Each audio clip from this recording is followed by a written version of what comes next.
Students, आज का हमारा टॉपिक है फिगर्स ऑफ स्पीच। ये टॉपिक मैंने हर क्लास के बच्चे के लिए बनाया है, चाहे वो 9th का हो, चाहे वो 11th का हो, चाहे 12th का हो। ये वाला टॉपिक सारे बच्चों को काम आएगा। उम्मीद करता हूँ सबको पसंद भी आएगा, है ना। पसंद आने पर अपनी ओपिनियन जरूर दें। तो सबसे पहले हम बात करेंगे सिमिली की। What is a simile? Simile क्या है? तो सबसे पहले हम इसकी एक्सप्लेनेशन को देखेंगे कि a simile is a figure of speech that is mainly used to compare two or more things. Simile के अंदर हम दो या उससे अधिक चीजों की आपस में तुलना करते हैं। That possess a similar quality, जिसके भीतर कैसी क्वालिटी हो? सिमिलर क्वालिटी हो। अब इसमें क्या होता है? Words such as like or as are used. Simile में जब हम कंपैरिजन करते हैं तो लाइक और एज जैसे शब्दों का प्रयोग करते हैं। किसके लिए?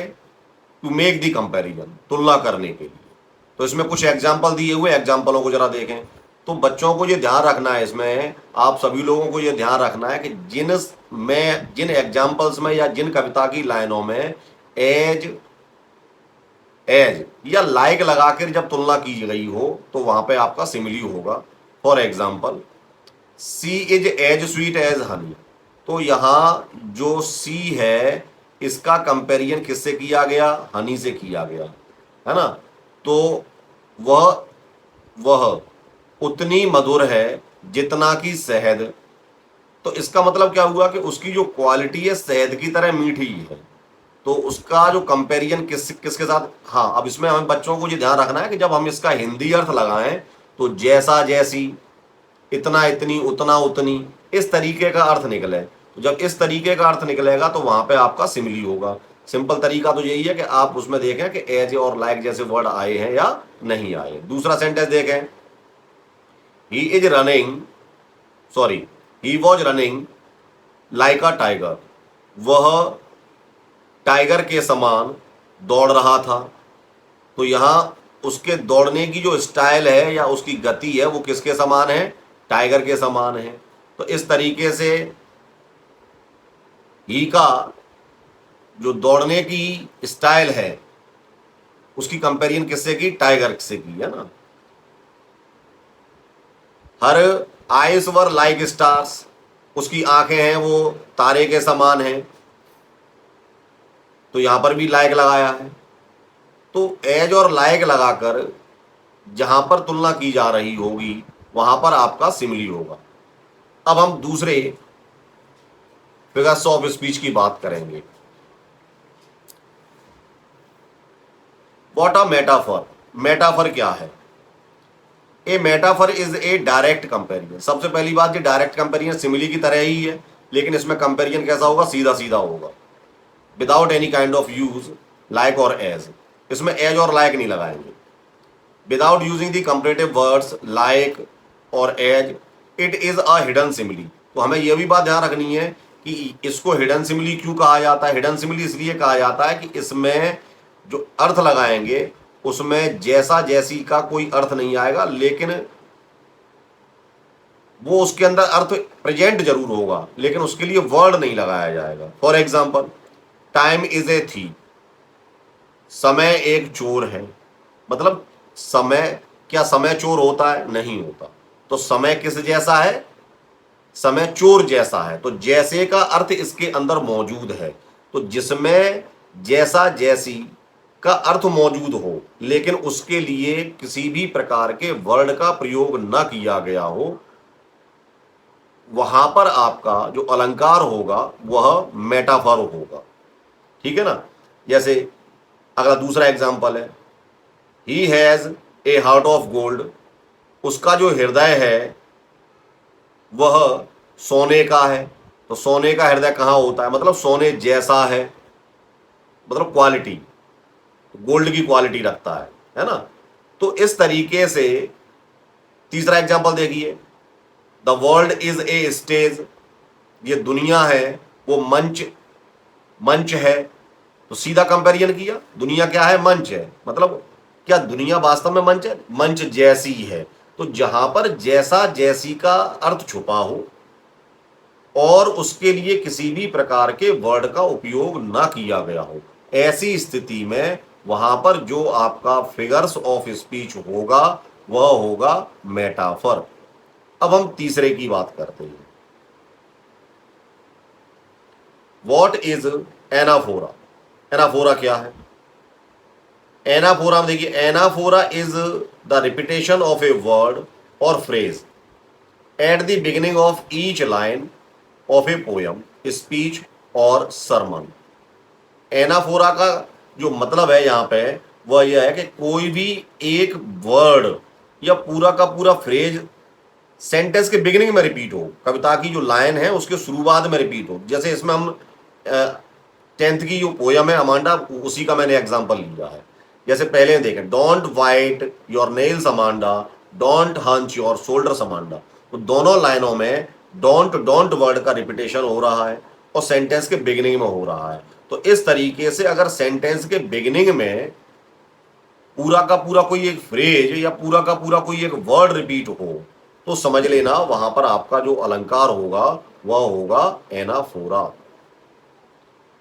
इसमें देखिए दूसरे वाले में, आई विश आई में, I wish I might, I wish दोनों जगह रिपीट हो रहा है। तीसरे में देखें, गो बिग और गो होम, तो गो गो दोनों में रिपीट हो गया। So many places, so little time, तो इसमें सो और सो एक एक वर्ड रिपीट हो गया। तो इस तरीके से है ना, ये 12th की कविता का है। Let's not speak in any language, let's stop for 1 second from keeping quiet में से है। तो इसमें लेट्स लेट्स शुरुआत में रिपीट हो गया। तो इस तरीके से जिसमें पूरा का पूरा वर्ड या कोई फ्रेज रिपीट होगी और सेंटेंस के बिगिनिंग में रिपीट होगी वहां पर आपका अलंकार होगा एनाफोरा। अब हम 4th वाले की बात करेंगे, assonance. What is assonance? Assonance क्या है? सॉरी,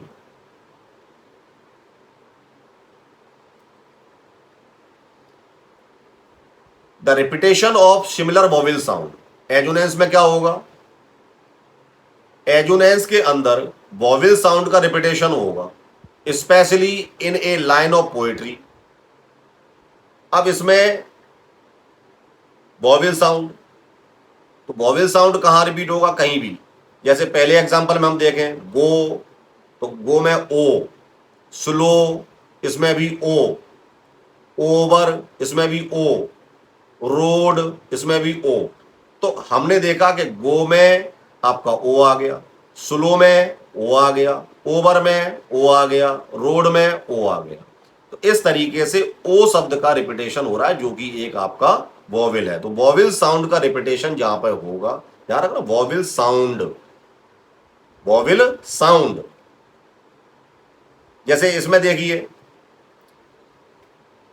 दूसरे वाले में, Peter Piper picked a pack of pickled peppers.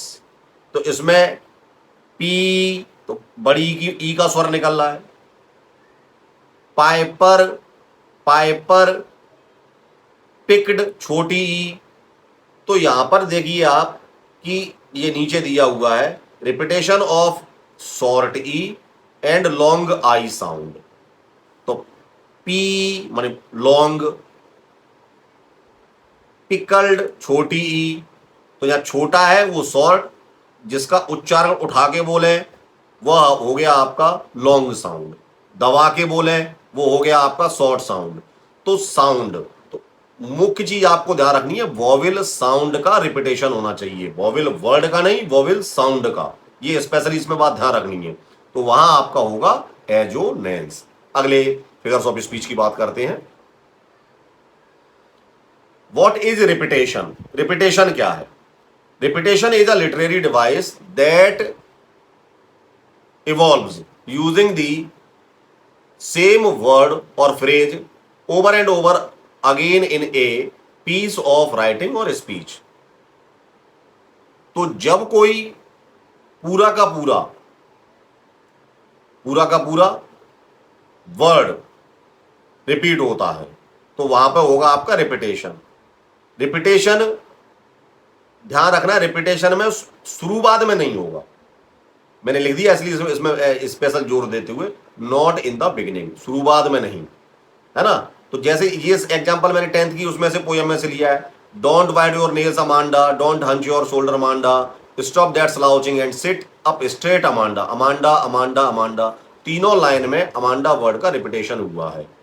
तो इस तरीके से ये रिपीटेशन है, वो बीच में हो सकता है, लास्ट में हो सकता है, शुरुआत में नहीं होगा। ये आपको इसमें स्पेशल बात क्या रखनी है, याद रखनी है। अगले फिगर्स ऑफ स्पीच पर आते हैं, एलिट्रेशन। इन एलिट्रेशन कॉन्सोनेंट साउंड, इसमें भी ध्यान रखना है, consonant sound in to or more neighbouring words, दो या दो से ज्यादा वर्ड हो जो बगल बगल में हो, नेबरिंग का यहां पर मतलब है अगल बगल में हो, है ना, और syllable are repeated. Alliteration is the repetition of the same sound at the start of a series of words। तो ये स्टार्ट में होगा, बीच में नहीं होना चाहिए और लास्ट में नहीं होना चाहिए। जैसे इसमें आप देखेंगे एग्जांपल में, देखिए ये वर्ड है गो एंड गैदर। तो आपने गो में देखा, तो गो में जो जी है वो कहाँ आई, शब्द के शुरुआत में आई। गैदर में जी कहाँ पे आई, शुरुआत में आई, बिगिनिंग में, ये ध्यान रखना। ग्रीन में भी जी कहाँ आई, शब्द के शुरुआत में। ग्रास में जी कहाँ आई, शब्द के शुरुआत में। तो अक्षर जो आपका पूरा का पूरा वर्ड है, अक्षर उसमें शुरुआत में होना चाहिए, जो लेटर है वो शुरुआत में होना चाहिए, और उसका जो साउंड है वो कॉन्सोनेंट होना चाहिए। गो तो गा गमला का आ गया, गैदर गा गमला का आ गया, ग्रीन इसमें भी गा आया, ग्रास इसमें भी गा आया। तो गा क्या है आपका, गा हिंदी के हिसाब से कॉन्सोनेंट है। तो कॉन्सोनेंट साउंड का रिपीटेशन शब्द माने आपका वर्ड के शुरुआत में होगा, तब होगा आपका एलिट्रेशन।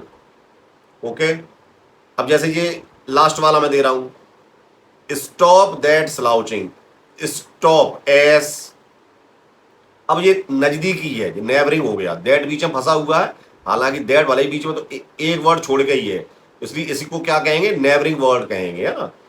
तो स्लाउचिंग में एस, ऐसे इसमें देखिए सिट अप स्ट्रेट, तो सिट में स, स्ट्रेट में स। तो इस तरीके से इसमें भी देखिए स्टॉप एंड सल्किंग, तो एस और एस। तो कॉन्सोनेंट साउंड होना चाहिए और शब्द के शुरुआत में होना चाहिए, तो वहां पर आपका होगा अलंकार एलिट्रेशन। अब हम अगले अलंकार की बात करेंगे, consonance. Consonance is a literary device in which consonant sound is produced. अब वही बात आती है, what is the difference between alliteration and consonance. इसमें भी कॉन्सोनेंट साउंड होगा जो रिपीट होगा, लेकिन ध्यान रखना इसमें बीच में होगा, बीच में शब्द के बीच बीच में वर्ड जो भी है उसके बीच बीच में रिपीट होगा, बिगिनिंग में नहीं होना चाहिए। इसमें बिगिनिंग में होते ही एलिट्रेशन है और बीच बीच में रिपीट होगा, तो वहां पे आपका कॉन्सोनेंस है। तो जैसे आप इसमें देखेंगे, गौर से देखो, तो इसमें मैंने लिख दिया है not in the beginning, toss the glass boss, glass toss पीछे आ रहा है, बॉस स पीछे आ रहा है ना। तो इस तरीके से हमने देखा कि इसमें स स पीछे आया। इसमें देखिए माइक लाइक्स, तो माइक लाइक क, हिज न्यू बाइक, तो क का रिपीटेशन का हुआ, शब्द के अंत में हुआ। तो इस तरीके से हमने पता लगाया कि जहां पर आपका कॉन्सोनेंट साउंड है वो बीच में या लास्ट में आएगा तो आपका कॉन्सोनेंस होगा। अगला figure of speech, what is personification. Personification क्या है, Personification is a poetic device in which non-living things are given human traits. Personification यह वह अलंकार है जिसमें बेजान चीजों को नॉन लिविंग थिंग्स का अर्थ जानते ही हो आप सभी लोग, बेजान चीजों को मानवीय गुण प्रदान कर दिए जाते। ध्यान रखना, मानव के गुण, ट्रेट्स, मानव नहीं, मानव के गुण, ह्यूमन ट्रेट्स। अब जैसे पहला स्टेंजा देखिए, my house is a friend who protects me. तो यहां घर को मित्र बताया, तो घर कैसा हो गया, बेजान, जबकि मित्र कैसी वस्तु है, सजीव। तो मित्र की क्यों दिया, मित्र का गुण दे दिया। मित्र का गुण क्या होता है, रक्षा करना, आपकी समस्याओं में आपकी मदद करना। तो मकान भी क्या करता है, घर भी हमें हमारे प्रोटेक्शन प्रदान करता है, मित्र भी प्रोटेक्शन देता है। तो ये मानव के गुण हो गए। The moon played hide and seek. Hide and seek कौन खेलता है, ये इंसान खेलते हैं, लुका छिपी विद द क्लाउड्स। तो चंद्रमा है, उसको किसका ट्रेड प्रदान कर दिया, इंसानों का ट्रेड प्रदान कर दिया। तो जब बेजान चीजों को मानव के गुण प्रदान कर दिए जाते हैं तो वहां पर आपका फिगर्स ऑफ स्पीच जो होगा, पर्सोनिफिकेशन, हिंदी में इसको बोलते हैं मानवीयकरण। अगला, imagery. What is imagery? Imagery क्या है? Imagery is a literary device used in poetry, novels and other writings that creates an image in our mind. तो इमेजरी में क्या होगा कि हमारे मस्तिष्क के अंदर जब हम कविता को पढ़ेंगे तो इमेज आएंगी, हमारे दिमाग में तस्वीर सी बनेगी। तो जब तस्वीर बनना चालू हो जाए उसको ही हम इमेज कहते हैं, है ना, बाई यूजिंग अवर 5 सेंसेस। अब तस्वीर सी बन के आएगी तो तस्वीर बनाने का काम कौन करेगा, हमारी सेंसेस करेंगी, हमारी इंद्रियां करेंगी। तो इंद्रियों के द्वारा जो भी तस्वीर बन के आए, है ना, तो वो इमेज होगी। It appeals to a reader's senses to create an image और आइडिया। ध्यान रखना, इमेज और आइडिया इन हिज हेड। जैसे फर्स्ट एग्जांपल देखिए, the snowflakes glittered like diamonds. अब फ्लेक्स मान होते हैं कण, बर्फ के जो कण होते हैं वो कैसे चमक रहे हैं, डायमंड के समान। तो जैसे किसी व्यक्ति ने इस लाइन को पढ़ा, उसके दिमाग में तत्काल फ्लेक्स का कंपेरिजन कैसे कर दिया, तो डायमंड की छवि उसके दिमाग में आ गई, फ्लेक्स की छवि। तो छवियां जब दिमाग में उभर उभर कर आने लगे तो वहां पर आपका अलंकार हो जाएगा इमेजरी। तो जब हम लाइनों को पढ़ें और हमारे दिमाग में छवियां बनना चालू हो जाएं, इमेजेस बनना चालू हो जाएं, तो वहां पे आपका होगा इमेजरी। अगला, next, what is allusion? Allusion in literature an implied or indirect reference। ये इनडायरेक्ट रेफरेंस होता है किसी चीज को समझाने के लिए। जैसे हम अपने दैनिक जीवन में ही देखते हैं, हम रामायण में से बहुत सारे एग्जांपल ले लेते हैं। जैसे फॉर एग्जांपल कोई व्यक्ति ज्यादा सोता है तो हम कहते हैं वो कुंभकर्ण की तरह है, तो हमने उसका कंपेरिजन किससे कर दिया, कुंभकर्ण। अब कुंभकर्ण कहाँ का फिगर है, माइथोलॉजिकल फिगर है। तो जब हम किसी चीज को समझाने के लिए कहीं दूर से अलग से एग्जांपल लेके चीज में डाल के उस चीज को समझाने का प्रयास करते हैं, तो वहां पे आपका होगा allusion. To a person, event और थिंग, और to a part of another text, जो दूसरे टेक्स्ट का हिस्सा हो, तो हम उस चीज को समझाने के लिए करते हैं। जैसे हमने एक 10th का एग्जांपल लिया इसमें अमांडा का, I am Rapunzel, I have not a care. तो जो रपुंजल इसमें यूज किया गया है वह फेयरी टेल का कैरेक्टर है। तो यहां पर जो अमांडा है वो अपने आप को क्या बना लेना चाहती है, रपुंजल बना लेना चाहती है। तो यहां पर हमने ये कैरेक्टर का यूज किया ताकि वो अपनी भावनाओं को किसके माध्यम से प्रस्तुत कर रही है, उसके माध्यम से। तो ये फेयरी टेल का कैरेक्टर है ना। दूसरा वाला देखिए, ऐसे ये भी मैंने अमांडा में से ही लिया है, where the sole inhabitant is me a mermaid. अब इसमें वर्ड आ गया मरमेड। मरमेड का अर्थ होता है जलपरी। तो जलपरी रियलिटी में कहीं किसी व्यक्ति ने देखी है, नहीं देखी। तो ये भी एक माइथोलॉजिकल चीज हो गई। तो जहां चीजों को समझाने के लिए हम इनडायरेक्ट रेफरेंस लेते हैं, तो उन्हीं इनडायरेक्ट रेफरेंसेस को हम कविता में काय की संज्ञा देते हैं, अलूजन की संज्ञा देते हैं। इस तरीके से आज मैंने प्रयास किया कि आपको फिगर्स ऑफ स्पीच अच्छे तरीके से समझा दूं। उम्मीद करता हूं आप सभी लोगों को अच्छे तरीके से समझ में आई हो। अगर सभी को समझ में आई हो तो कृपया करके अपने कमेंट दें और बताएं आगे मुझे क्या बनाना है। ठीक है ना। धन्यवाद सभी बच्चों को, नमस्कार।